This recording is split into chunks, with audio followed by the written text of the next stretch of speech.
নমস্কাৰ বন্ধু বান্ধৱীসকল আমাৰ অংকুৰন ইউটিউব চেনেলটোলৈ মই অংকুৰে আপোনালোকক স্বাগতম জনাইছো।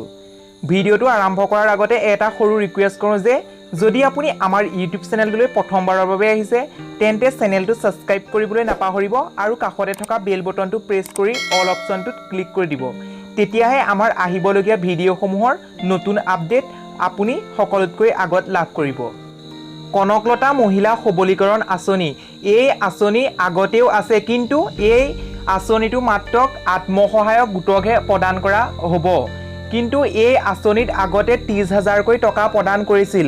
বৰ্তমান এই আঁচনিৰ জৰিয়তে আত্মসহায়ক গোটসমূহক 50,000কৈ টকা দিব। কিন্তু এই টকা কেতিয়া পাব বা কি কৰিব লাগিব মই তাৰ বিষয়ে সবিশেষ জনাম।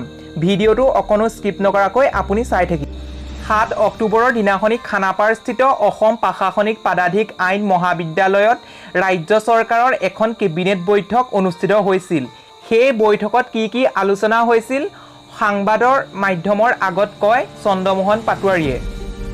কনকলতা মহিলা সবলীকৰণ আঁচনিৰ অধীনত স্বীকৃতিপ্ৰাপ্ত আত্মসহায়ক গোটসমূহক 25,000 টকাৰ পৰিৱৰ্তে 50,000 টকা সাহায্য প্ৰদান কৰা হ'ব।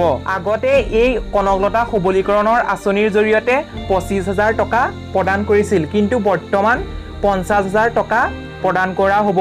যিসকল আত্মসহায়ক গোট কনকলতা মহিলাৰ সবলীকৰণ আঁচনিৰ অধীনত বা স্বীকৃতিপ্ৰাপ্ত তেওঁলোককহে এই টকা প্ৰদান কৰা হ'ব। মন্ত্ৰী চন্দ্ৰমোহন পাটোৱাৰীয়ে এই কথা ঘোষণা কৰিছে, কিন্তু বৰ্তমান এতিয়ালৈকে এই আঁচনিৰ কাৰ্যকৰী হোৱা নাই। চন্দ্ৰমোহন পাটোৱাৰীয়ে এই কথা ঘোষণা কৰিছে। যেতিয়া এই আঁচনিৰ কাৰ্যকৰী হ'ব তেতিয়া মই এই ভিডিঅ' আপলোড দিম। সেইবাবে মই আপোনালোকক আকৌ কৈছোঁ, যদি এতিয়ালৈকে আমাৰ ইউটিউব চেনেলটো ছাবস্ক্ৰাইব কৰা নাই ছাবস্ক্ৰাইব কৰিব আৰু কাষতে থকা বেল বটনটো টিপিবলৈ নাপাহৰিব, যাতে আহিবলগীয়া ভিডিঅ'সমূহৰ ন'টিফিকেশ্যন পাই থাকে। ধন্যবাদ।